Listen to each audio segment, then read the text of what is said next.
एक छोटे से गांव में एक बुढ़िया रहती थी जिसका नाम था रुक्मिणी। वह उम्र में तो बहुत बड़ी थी, लेकिन उसकी चालाकी और लालच का कोई जवाब नहीं था।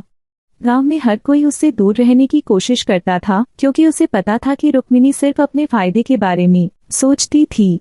उसकी आदत थी कि वह किसी की भी मदद करने से पहले अपने फायदे का हिसाब लगाती थी।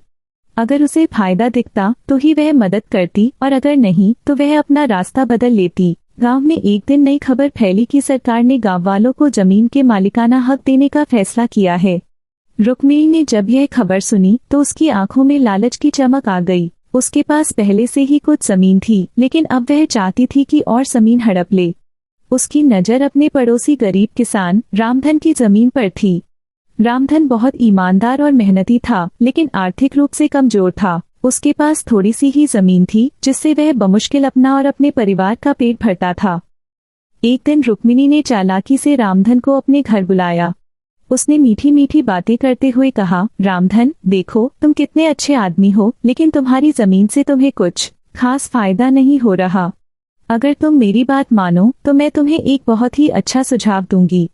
हम दोनों की जमीन मिलाकर खेती करें तो फायदा ज्यादा होगा, और तुम्हें चिंता करने की जरूरत नहीं, मैं तुम्हारा पूरा ध्यान रखूंगी। रामधन, जो ईमानदारी में विश्वास करता था, रुक्मिणी की बातों में आ गया। उसे लगा कि बुढ़िया सच कह रही है। उसने सोचा कि अगर जमीन एक साथ मिलाकर खेती की जाए तो शायद पैदावार ज्यादा हो और उसकी स्थिति सुधर जाए। उसने बिना कुछ सोचे समझे अपनी जमीन रुक्मिणी के नाम कर दी, ताकि वे एक साथ खेती कर सकें। कुछ ही दिन बाद रुक्मिणी ने अपनी चाल चल दी। उसने रामधन को बताया कि अब जमीन उसकी है और वह उस पर अकेले खेती करेगी। रामधन को जब सच्चाई का पता चला तो वह स्तब्ध रह गया। उसने रुक्मिणी से कहा, अम्मा, तुमने मुझसे धोखा किया।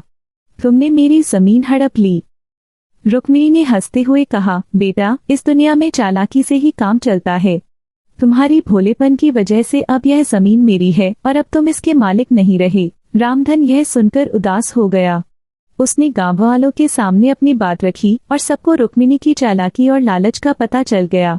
गांव के लोगों ने पंचायत बुलाई और सभी ने मिलकर फैसला किया कि रुक्मिणी को रामधन की जमीन वापस करनी होगी। तुमने रामधन के साथ जो किया है वह गलत है और तुम्हें उसकी जमीन लौटानी होगी। रुक्मिणी को अपनी हार माननी पड़ी और उसने मजबूरी में रामधन की जमीन वापस की। लेकिन गांव के लोग अब उससे दूर दूर रहने लगे। उसकी चालाकी और लालच ने उसे अकेला कर दिया। इस घटना के बाद रुक्मिणी को अपनी गलती का एहसास हुआ, लेकिन तब तक बहुत देर हो चुकी थी। उसकी लालच ने उसे सब कुछ खोने पर मजबूर कर दिया था, लोगों का सम्मान, भरोसा और उनका साथ। अब वह अकेली रह गई थी और उसका लालच उसे तन्हाई के अंधेरे में धकेल चुका था। कहानी से शिक्षा। लालच और चालाकी से कभी किसी को सच्ची सफलता या सम्मान नहीं मिलता। अगर हम दूसरों को धोखा देते हैं तो अंत में हमें खुद ही नुकसान उठाना पड़ता है। बच्चों, अगर आपको यह वीडियो अच्छी लगी हो तो इस चैनल को सब्सक्राइब करना न भूलें और वीडियो को लाइक कर दें।